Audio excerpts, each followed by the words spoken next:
안녕하세요. 비욘디 가족 여러분. 정형외과 전문의 이대영입니다. 오늘은 여러분 어제 눈이 많이 왔었잖아요. 그래서 그전에 기획했던 건데 우연히 날짜가 좀 맞은 것 같습니다. 어제 오늘 특히 오늘 낙상으로 여러 군데 부러지신 분들을 병원에 오신 분들을 많이 봤습니다. 그래서 뭐 시의적절해서 여러분들이 낙상을 어떻게 생각해야 되는지 잘 이해하실 필요가 있다고 생각을 하고요.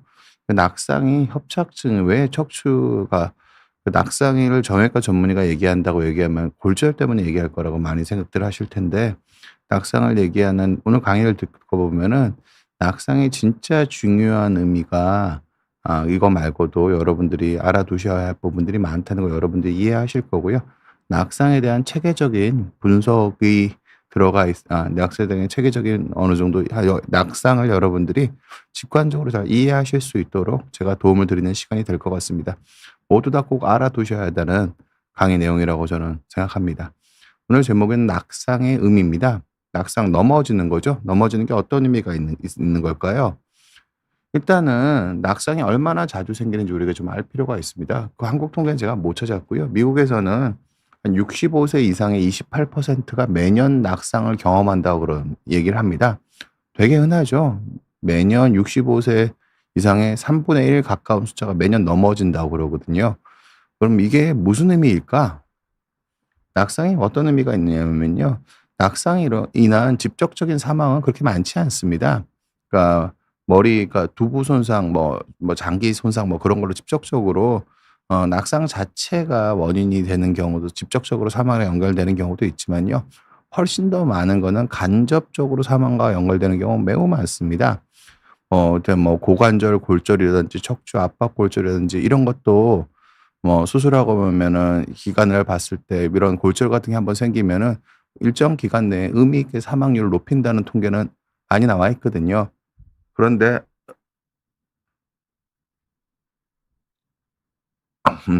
죄송합니다.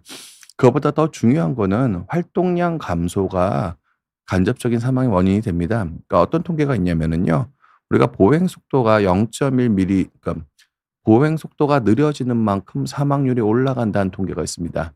노인들의 수명을 예측할 때 보행 속도로 어르신들의 수명을 예측하는 연구도 있거든요.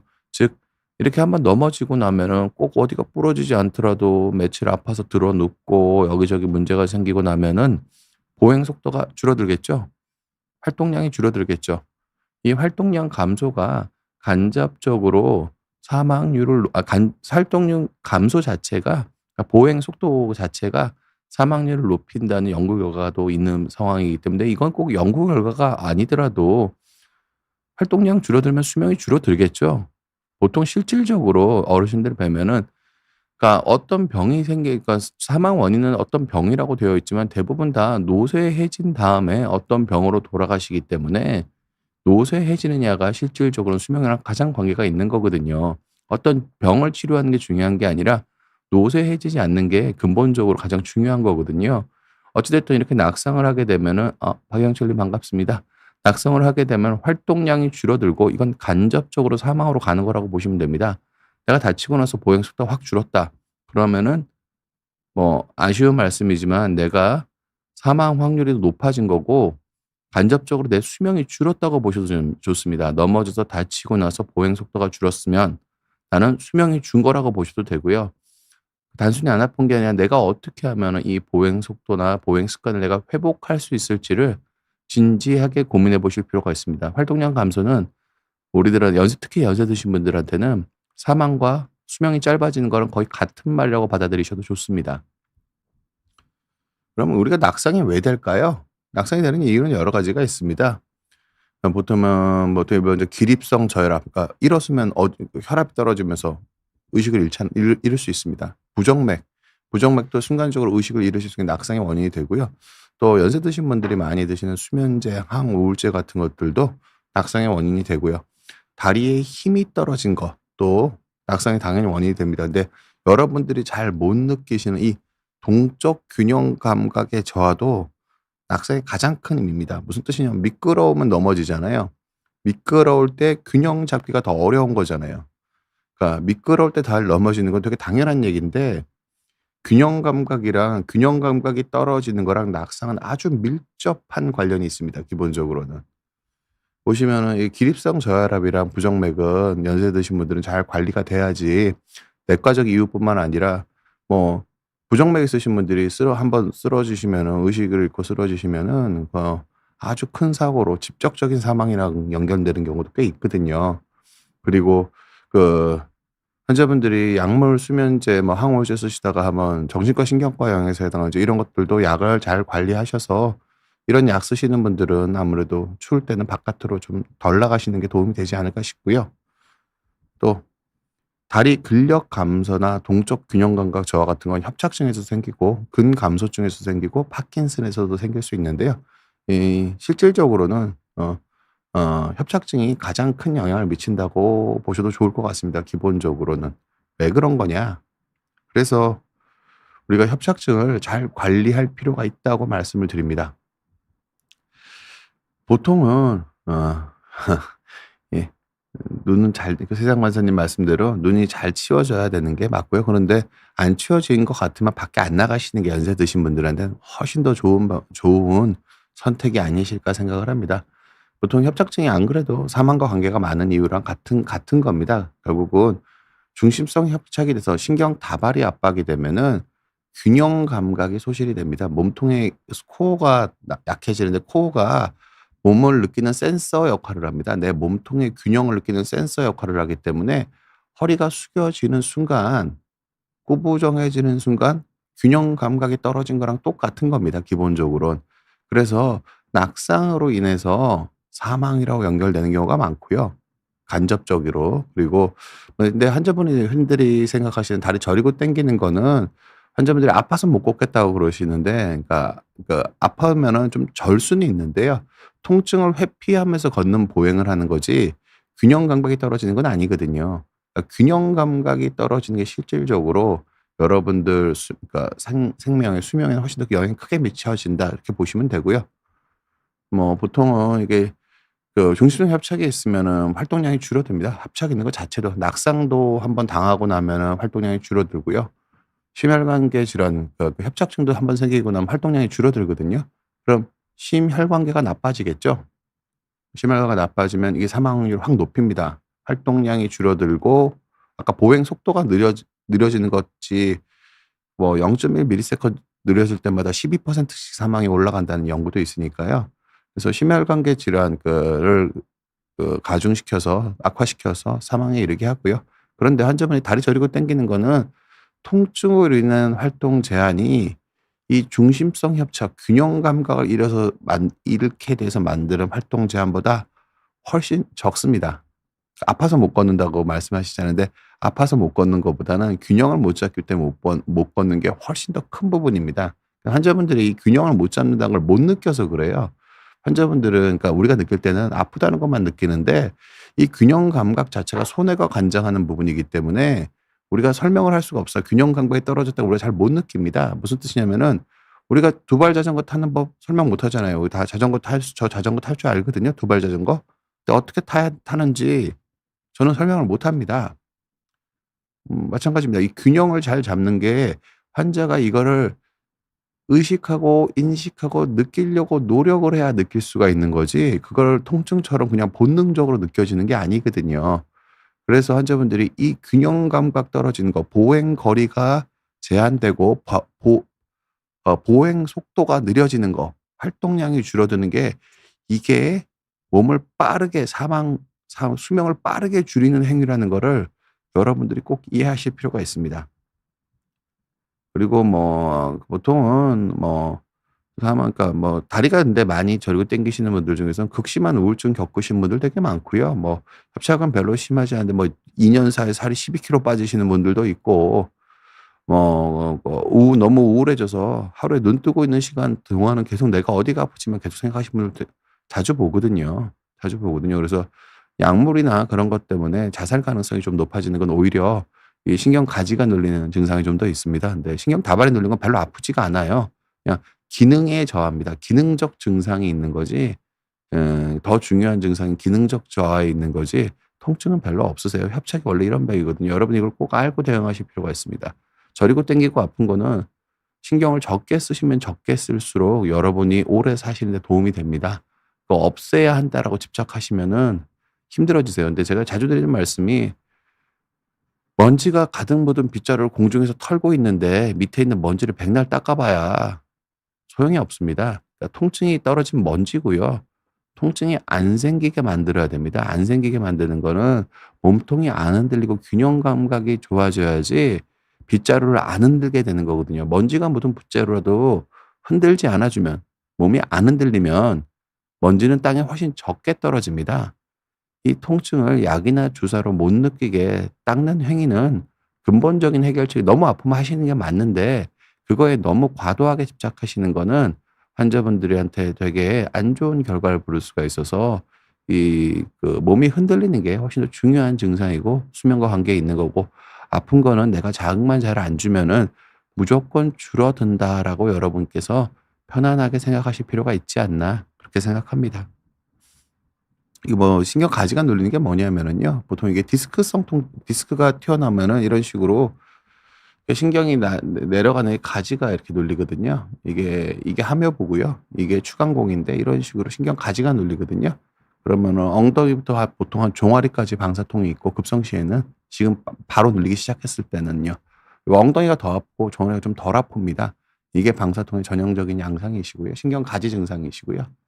이게 오래되면은 감각이 이상해지고 발이 뭐 무디고 시리고 발목에 힘 빼지고 뭐 우울해지고 민감해집니다. 근데 제일 중요한 건 이 우울감과 민감해짐은, 그러니까 어떤 그 제일 중요합니다. 보통 이거 가지고는, 왜 감각 이상감과 발가락 발목에 힘 빠짐 가지고는 이건 사망이랑 별로 관계가 없어요.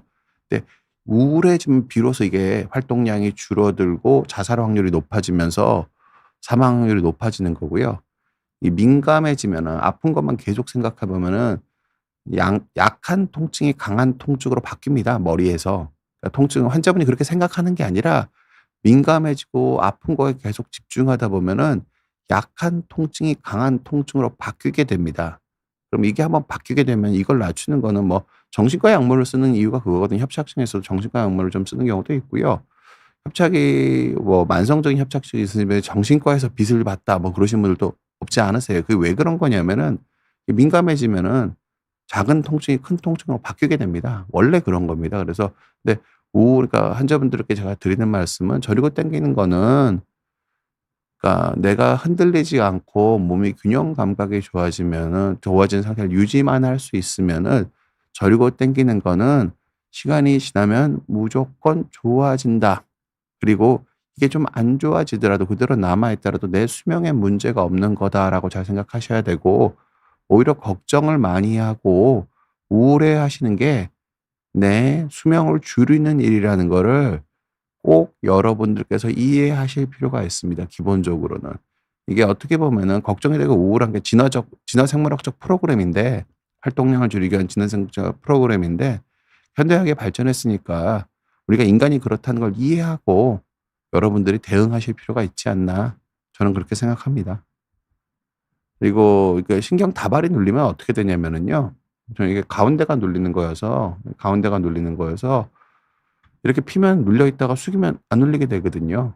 그러면 허리가 숙여진다고 얘기를 합니다, 보통은. 저절로 숙여진다고 얘기하고 별로 아프지가 않습니다. 엉치의 묵직함을 느끼시는 분들도 있고 못 느끼시는 분들도 있고요. 다른 통증이나 어딘가 불편한 게 있으면 이걸 못 느끼세요, 대부분. 그러니까 아무런 통증이 없으신 분들은 묵직함을 느끼세요. 근데 다른 데 조금이라도 통증이 있으신 분들은 이걸 잘 못 느낄 정도로 그렇게 강도가 크지가 않으시거든요. 그래서 이렇게 숙여지는 게 협착증의 기능적 증상인 겁니다. 아픈 것만 증상이 아니라 허리가 숙여지는 것도 기능적 증상이라고 이해해 주셨으면 좋겠고, 실은 이게 훨씬 더 중요합니다. 파라님 안녕하세요.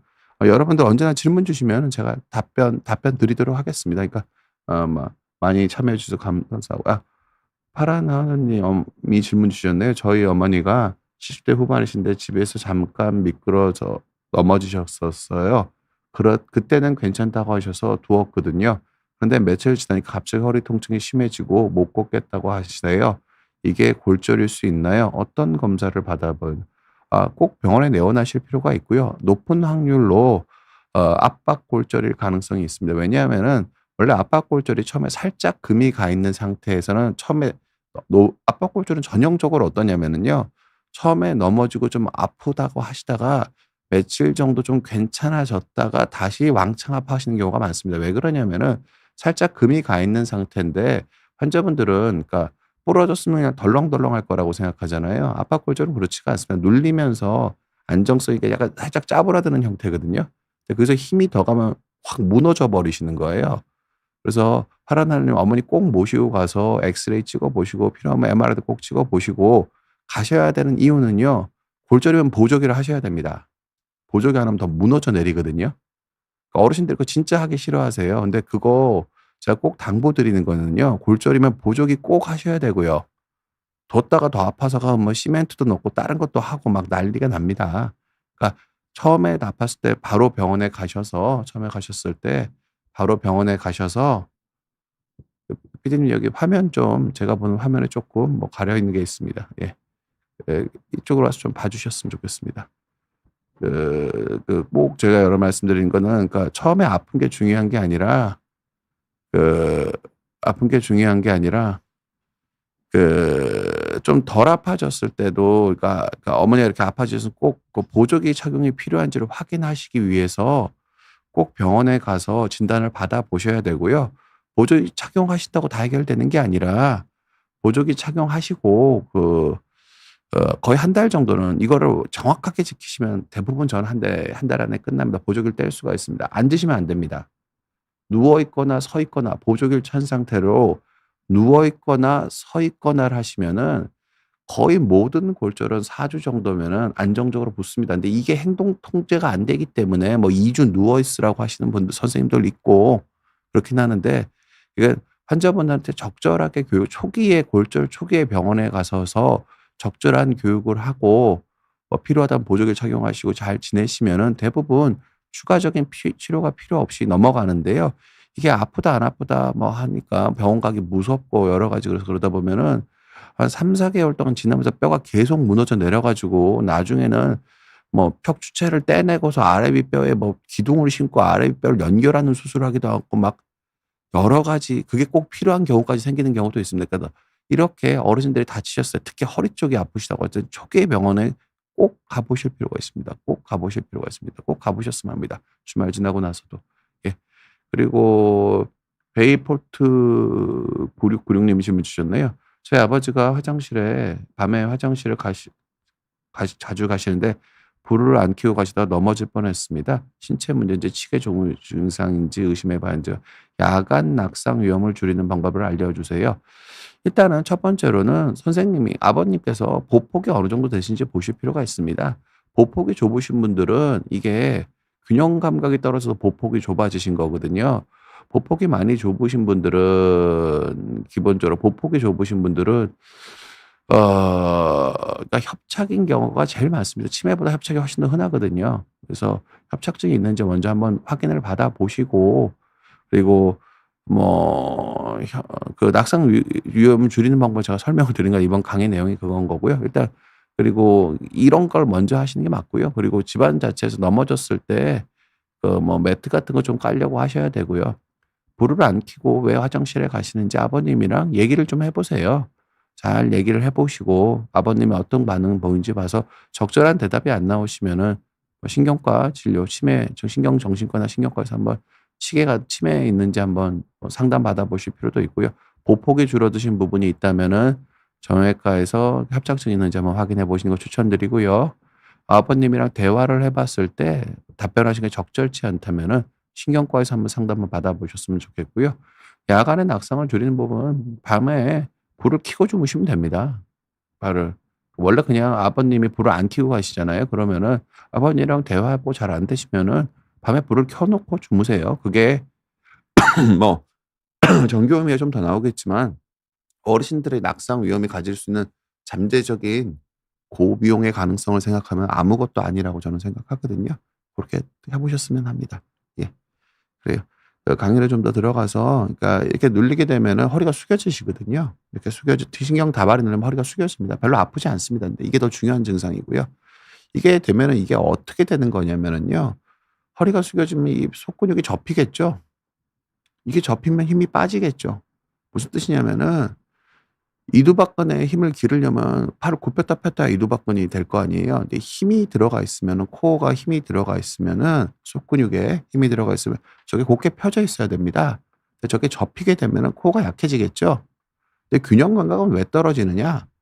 이 속근육에 위치 센서들이 들어가 있습니다. 내 몸이 어떻게 서 있는지를 받아들일 위치 센서가 있어서 이 위치 센서들이 다 망가지기 때문에 균형 감각이 떨어지시는 거거든요.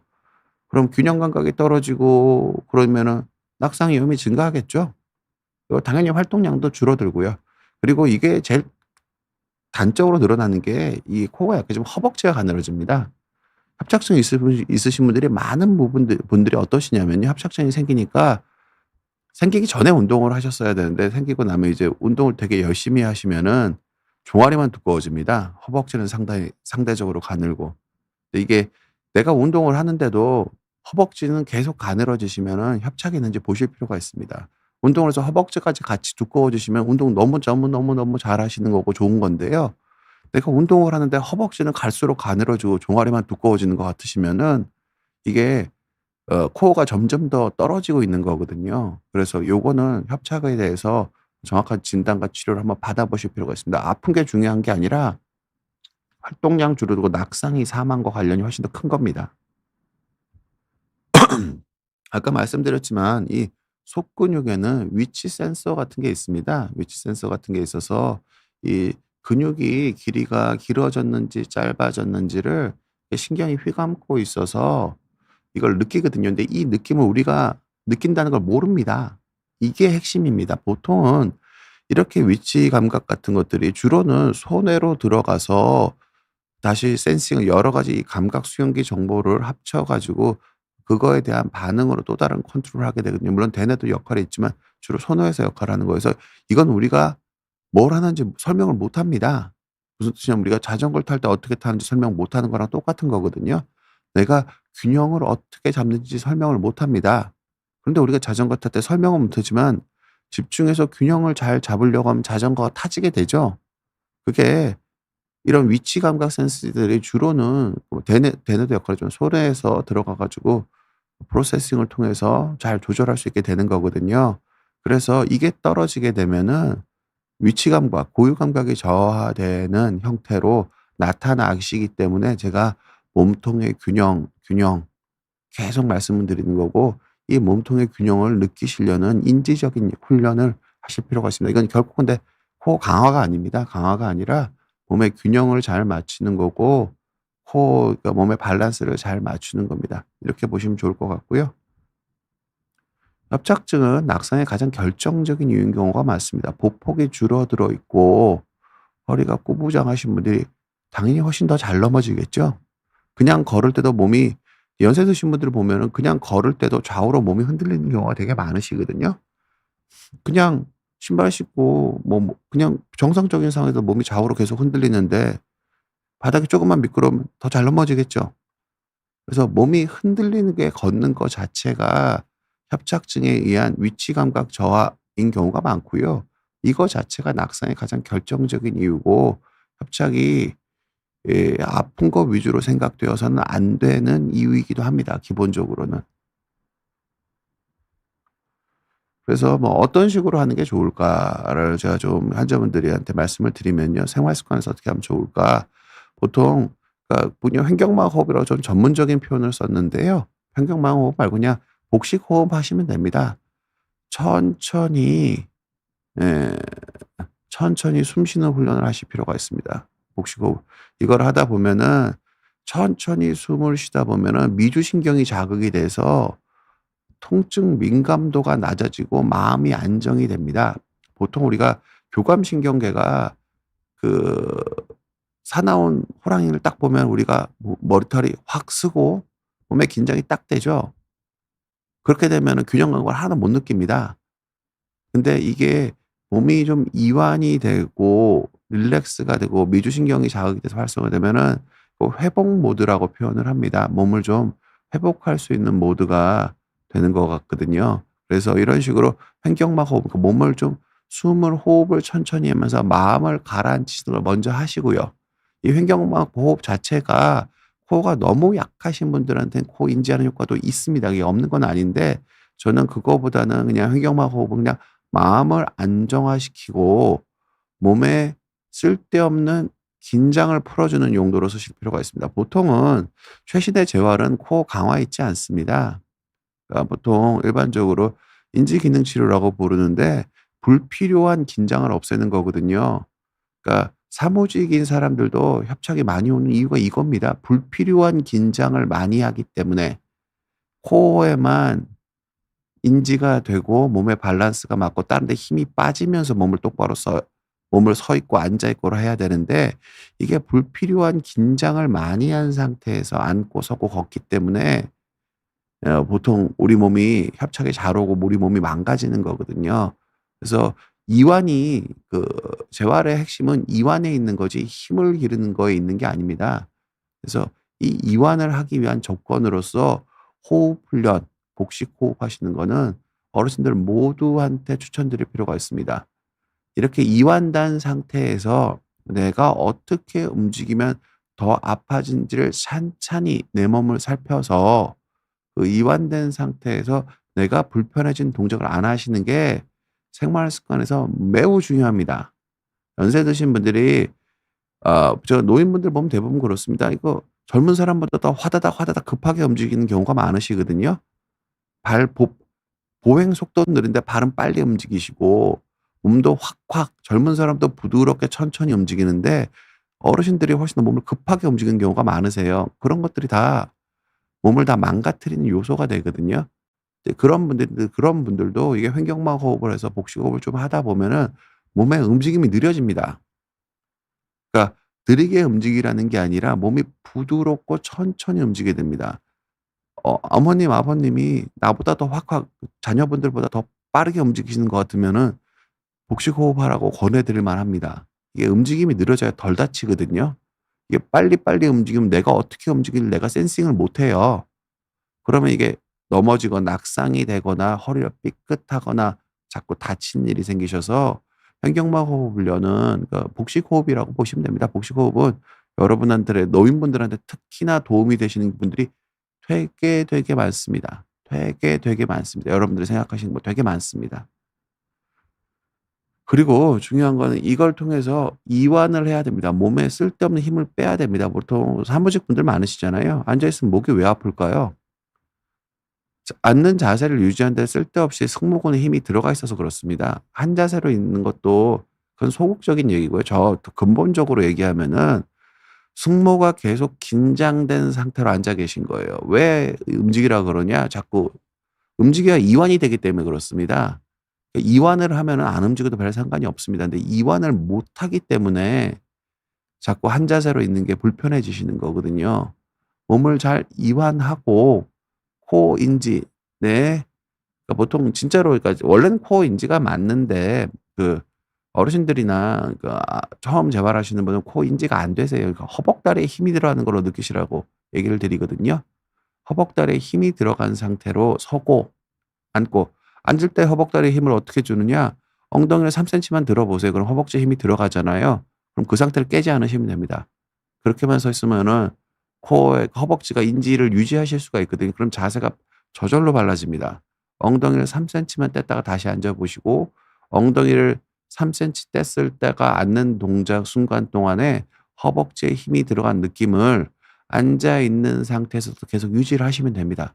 이게 이완과 그리고 나머지는 다 힘을 다 빼셔야 되고요. 그러니까 자세 유지를 하기 위해서 상체에 힘을 주는 거는 과도한 긴장을 유발해서 척추에다 압력으로 작용합니다. 그래서 힘을 빼시고 아랫배 허벅지에만 힘을 주고 자세를 곧게 만드시는 연습을 하시는 게 매우 중요하고요. 서 있을 때도 마찬가지입니다. 서 있을 때도 어깨에 다 힘 빼고요. 허벅지에만 힘이 들어간 상태로 몸을 바로 피실 수 있으셔야 됩니다. 근데 대부분 이게 왜 안 되는 거냐면은요. 코어가 못 버텨 주니까 뒤로 제껴 버리는 겁니다. 코어가 버텨 주시는 상태에서 아랫배에서 허벅지에 힘이 들어간 상태에서 몸을 세우셔야 됩니다. 허벅지에 힘이 빠지면 몸을 세우시면 안 돼요. 그럼 허벅지에 힘이 빠지고 몸을 세우면은 엉덩이는 뒤로 밀리고 상체만 뒤로 제키는 이상한 상태가 되는 거기 때문에 몸에 이완을 하고 허벅지에 힘이 들어가는 거를 잘 느끼시는 걸 생활화하실 필요가 있습니다. 앉아 있을 때, 서 있을 때, 걸었을 때. 요걸 잘 실천하시는 게 제가 보기엔 많은 분들 수명이 늘어날 거라고 저는 생각합니다. 그래서 요새는 재활이 인지기능 치료로 넘어가고 있는 중이고요. 저는 앞서가는 사람들은 이미 넘어가 있다고 생각합니다. 힘을 기른다가 아니고요. 힘을 조절한답니다. 운동선수들도 뭐지 요새 저도 야구 좋아하는데요. 뭐지? 뭐 정확한 예는 아닌데 그냥 뭐 훈련 방법들 최근에 최신의 훈련 방법들은 프로 선수들 훈련 방법도 근력 강화를 그렇게 하지 않습니다. 그러니까 피트니스를 하긴 하는데 그거 이외에도 점점 더 고도의 세련된 스포츠들은 힘을 조절하는 식으로 훈련을 하지 힘을 기르려고 하지 않습니다. 힘을 잘 조절하는 식으로 움직이다가 봤을 때 근력까지 늘어야지 좋은 기능이 나오는 거지 정지 상태로 하는 피트니스가 신체 기능적인 실제로 가동 가능한 힘에서 도움은 될지 몰라도 실질적으로 힘이 그렇게 세지 않다고 대부분 다 얘기를 하거든요. 정지 상태로 근육을 키운 게 실제로 힘이 세다고 생각하지 않습니다. 보통은 힘은 조절할 수 있는 힘이 진짜 힘입니다. 여러분들이 생각하는 피트니스랑은 다른 겁니다, 일반적으로. 요새는 뭐 피트니스도 요새는 그렇게 많이 하긴 하더라도요. 좋은 피트니스 센터 가면은 그냥 근력 운동만 하는 게 아니라 유산소도 많이 하도록 권장을 하고 균형 감각 훈련을 시켜 도와주는 기계들이 피트니스 센터에 있는 기계 중에 제일 비싼 기계들은 균형 감각 길러주는 기계가 많이 비쌀 겁니다, 아마 기본적으로. 그래서 힘을 조절하는 게 실질적으로 여러분들이 하셔야 되는 거지 강화가 아닙니다. 강화하면 망하는 경우가 많습니다. 강화하려고 하시는 게 아니라. 보통 젊은 사람들은 특히 연세 드신 분들한테는 강화란 개념은 잊으시는 게 맞습니다. 보통 여러분들이 꼭 알고 계셔야 될 거는 이겁니다. 보통은 우리가 서 있는 몸은 자꾸 척추뼈만 가지고 허리를 설명하시는 분들이 많은 건 되게 잘못된 설명입니다. 척추뼈는 뒤에 붙어 있고요. 머리랑 팔은 앞에 붙어 있습니다. 이게 버텨줘야 되고요. 이게 단순히 버티는 게 아니라 균형 감각을 느껴주는 센서입니다. 센서. 이 뒤쪽 근육이 거의 없어도 이게 기능을 잘해주면 몸을 버티고 쓸 수가 있고요. 이 뒤쪽이 다 멀쩡한데 이거 다 걷어내면은요. 9kg만 위에 갖다 대도 뭐 척추뼈가 무너진다는 연구가 있습니다. 근육이 하나도 없으면은 척추뼈가 9kg도 못 버틴다고. 이게 당연합니다. 왜냐하면 이렇게 생겼기 때문에 그렇습니다. 척추뼈는 뒤에 있습니다. 절대로 가운데 있지 않습니다. 이 심부 복부 근육을 이용한 균형 감각 조절하는 능력이 우리의 수명을 지켜주는 거고 우리가 유지해야 하는 건강입니다. 강한 근력이 아니고요. 이게 우리가 유지해야 되는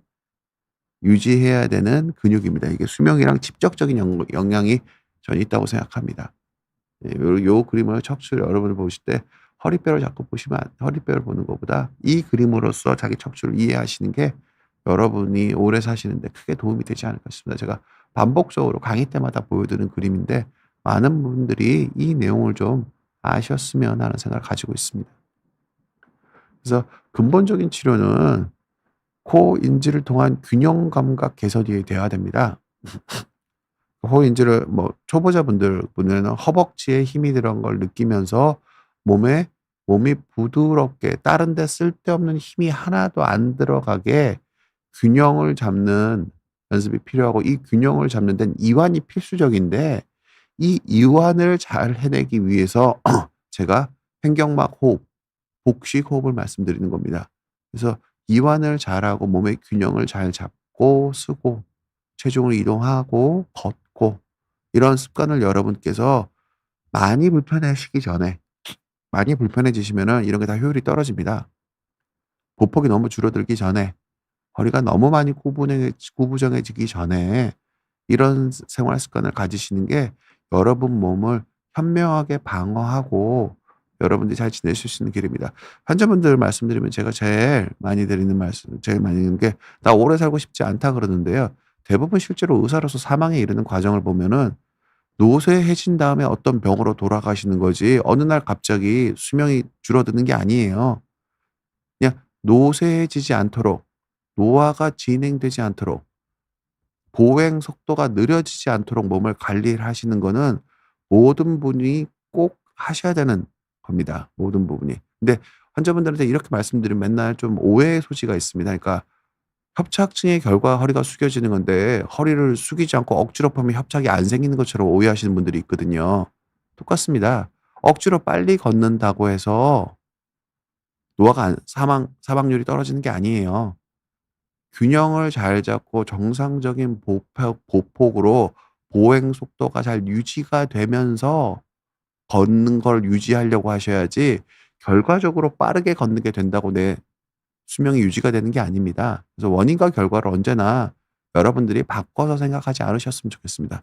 그렇게 원인과 결과를 바꿔서 설명하는 경우가 너무 많아서 환자분들이 많이 혼란스러워 하시는 것 같은데, 그러니까 내가 정상적으로 편안하게 이완된 상태에서 걸었을 때 보행 속도가 유지가 돼야 됩니다. 그래서 여러분들이 요 점을 꼭 이완이라는 이 테마를 여러분들이 꼭 기억하셨으면 하고요. 다리 특히 협착증 있으신 분이 저리고 당기면 이 이완이 안 돼요. 그럼 재활이 안 됩니다. 이완이 안 되기 때문에 재활이 안 되는 거거든요.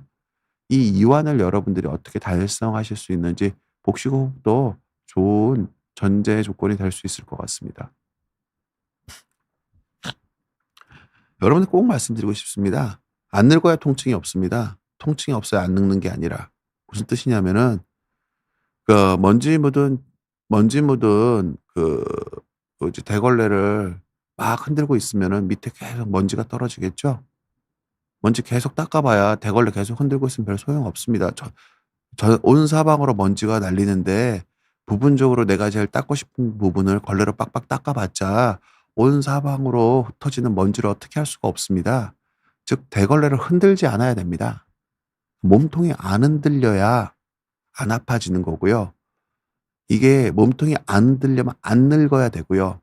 안 늙으려면 균형 감각이 좋아야 됩니다. 여러분께서 이 근본적인 원인적인 게 어떤 거 있는지를 좀 생각을 해 보시고, 통증은 결과이지, 그러니까 통증은 진화생물학적으로 우리한테 어떤 행동을, 그러니까 "움직이지 말아라." 라는 신호일 뿐이지 통증 그 자체가 특히 협착에 관해서는 그렇게 상대적으로 덜 중요합니다. 여러분들이 많이 힘드시러 하시는 건 맞지만 제가 여러분들이 안 힘들다고 얘기하는 게 아니라 그걸 괜찮다고 생각을 하셔야지, 협착 때문에 수명이 안 짧아지기 때문에 그렇습니다. 그리고 실제로 괜찮은 게 맞고요. 그래서 여러분들이 이렇게 말씀드리니까 오해하지 말아 주셨으면 하고요. 여러분들 제가 유튜브도 하고 있으니까 저희 병원 유튜브에도 많은 관심 좀 기울여 주셨으면 좋겠습니다. 여러분들 질문 몇 개 올라와 있어서 제가 답변 좀 더 드리고, 시간이 좀 있으니까 혹시 보고 계신 시청분 있으면 어떤 것도 좋으니까 제 정형외과 의사니까 편하게 물어보셨으면 좋을 것 같습니다. 강희슬 님이 질문 주셨네요. 겨울철이다 보니 낙상사고가 더 잦아질 텐데 예방할 방법이 있을까요? 일단은 기본적으로는, 그러니까 어르신들 보폭이 좁아지시고 꾸부정하시면 집 밖에 나가시면 안 됩니다. 그냥 비 오고 눈 오는 날은. 첫 번째 그거고요.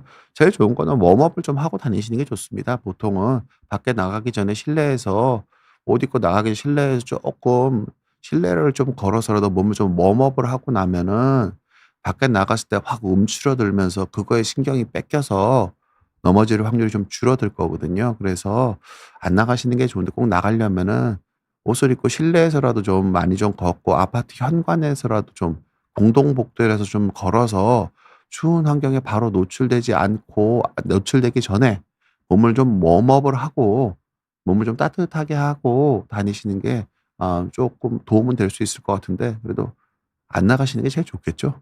예, 그렇게 말씀드리고 싶고요.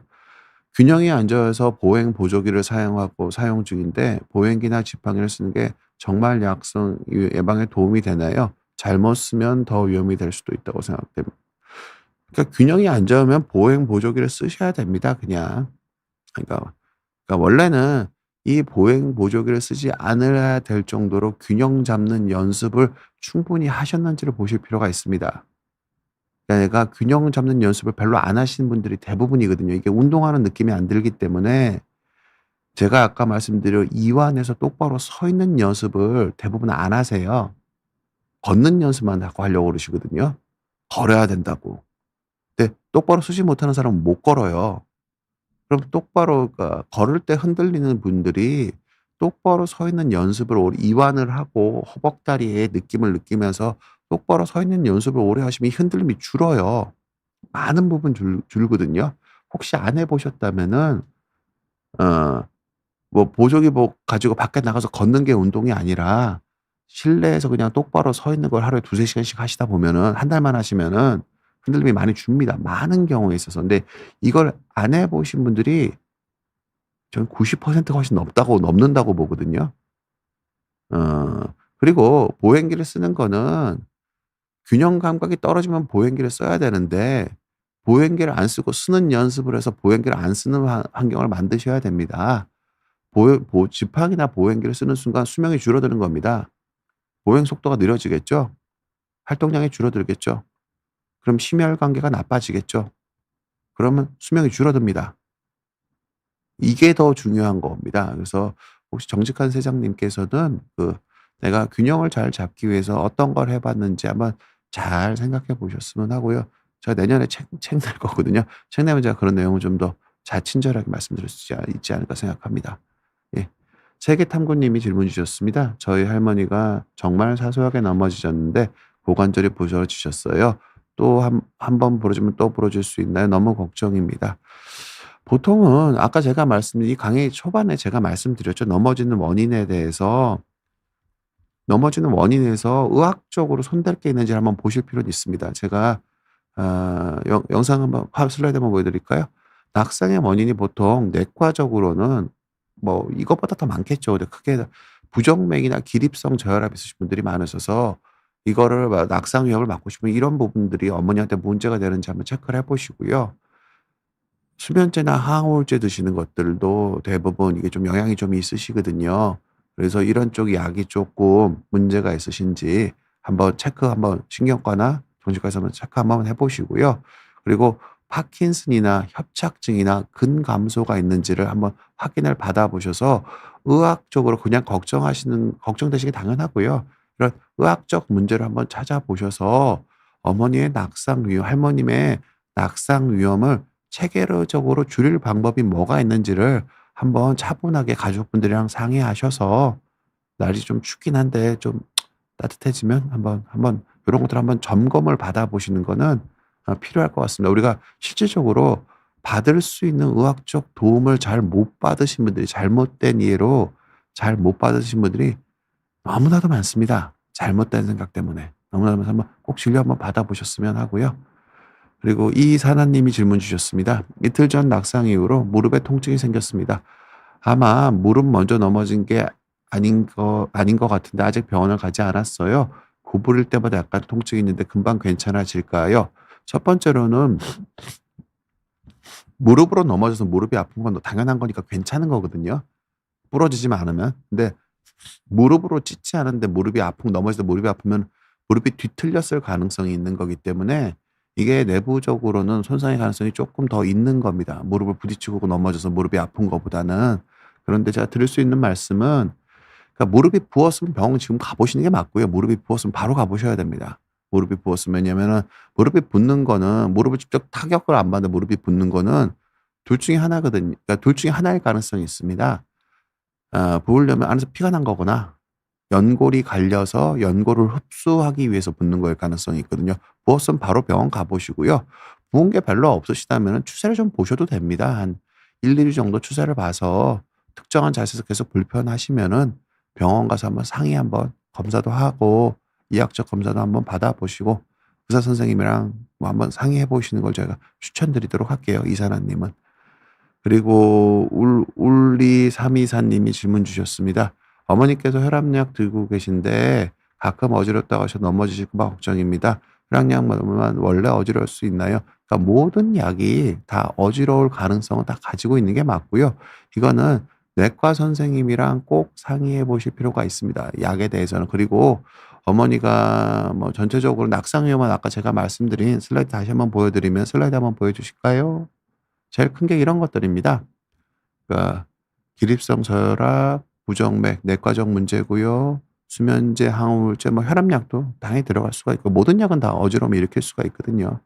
그리고 뭐 하지 근력 약화, 뭐 동적 균형 감소 이런 것들을 요런 과목들을 제가 말씀드린 거 그냥 길라잡이 삼아서 의학적으로 도움 받을 수 있는 게 뭐가 있는지 예? 한번 꼭 보시고요. 그럼 이게 어머니가 드시고 있는 약이 혈압약만 있는 게 아닐 수도 있어요. 그러면은 약을 너무 많이 드시고 계시면은 보통 동네에 가까운 데서 꼭 저 대학병원 가지 마시고요. 동네 가까운 병원에서 그리고 한번 다 확인해 보셔도 좋고요. 그리고 그 약이 드시기 내과병원 가시기 전에 AI한테 한번 물어보셔도 좋습니다. 어머니가 드시는 약 이름 다 치고 이 중에서 어떤 게 어지러움을 제일 많이 일으킬 확률이 있을까? 물어보면 순서대로 정리해 주거든요. 뭐가 더 심한지. 그런 거 한번 참고로 하시고 참고로만 하시고 실질적인 의견은 병원 가셔서 의사 선생님이랑 한번 상의해 보셨으면 합니다. 기본적으로는. 마음 편한 하루님이 질문 주셨네요. 골다공증 있는 사람은 넘어지기만 해도 위험하다고 하는데 실제로 어느 정도 충격이면 뼈가 부러지나요? 엉덩방아도 위험한지 궁금합니다. 골밀도 검사를 해보면 T스코어가 계속 떨어지고 있다는데 이럴 때는 근력 운동이 도움이 되나요? 그러니까 보통은 넘어지지 않는 게 더 중요합니다. 제가 아까 말씀드린 넘어지지 않게 하는 게 더 중요한 겁니다. 넘어져도 안 부러지게 골다공증 치료를 하는 건 당연히 필요한 게 맞는데요. 더 중요한 건 안 넘어지는 게 더 중요하겠죠. 그쵸? 그리고 안 넘어지는 데는 제가 아까 말씀드린 근력 운동이 별로 도움이 안 된다고 말씀드렸죠. 균형 감각이 필요한 겁니다. 균형 감각이 필요한 거고 균형 감각을 잘 기르셔야지 안 넘어지실 수 있습니다. 그리고 뭐 엉덩방은 당연히 위험합니다. 고관절 골절이 사망률이 되게 상당히 높습니다. 기본적으로는. 되게 높은 게 맞고요. 그리고 이준원 님이 질문 주셨습니다. 단차 높은 곳에서 낙상하였고 일주일 되었는데 당일 병원에서는 큰 이상이 없다고 하셨습니다. 지금은 허벅지 쪽 통증이 큽니다. 무릎 주변도 붉게 변하는데 무릎 통증은 또 없어요. 이건 왜 그런가요? 보통은 허벅지 쪽 통증, 허벅지에서 난 피가 아래쪽으로 흘러내리는 겁니다. 무릎이 안 아픈데 무릎 주변이 붉게 변하셨다고 그러셨잖아요. 좀 시간차가 있는 일일 거고요. 그래서 그냥 허벅지 뭐 근육 파열 같은 게 제일 가능성이 큰 건 허벅지에 근육 파열이 있었는데 거기서 내린 피가 아래로 흘러내려서 뭐 아래쪽에 색깔이 좀 변하신 거고 보통 한 3주 정도 봅니다. 3주 정도 지나면 그 색깔이 다 없어져야 되거든요. 대부분 그 정도 그러니까 허벅지 쪽에서 근육 파열이 있었고 근육 파열이 있었던 피가 아래로 흘러내린 거고 무릎은 다친 게 아니다. 이렇게 보시면 좋을 것 같고요. 생각보다 여러분들 질문 많이 주셔서 너무너무 감사하고요. 제가 월요일 날 1시 반에 저희 병원 저희 이대형의 세길 TV에 오시면은 뭐 요 주제로 다시 한번 강의를 하면서 여러분들 못다한 질문 또 받을 시간 마련해 두고 있으니까 관심 가져 주셨으면 좋겠습니다. 행복한 주말 올겨울에 모두 낙상 안 하셨으면 좋겠고요. 낙상을 안 하기 위해서 의학적으로 체계적인 검토를 부모님 모시고 계신 분들은 한 번쯤 꼭 생각해 보셨으면 합니다. 행복한 주말 되셨으면 합니다. 감사합니다.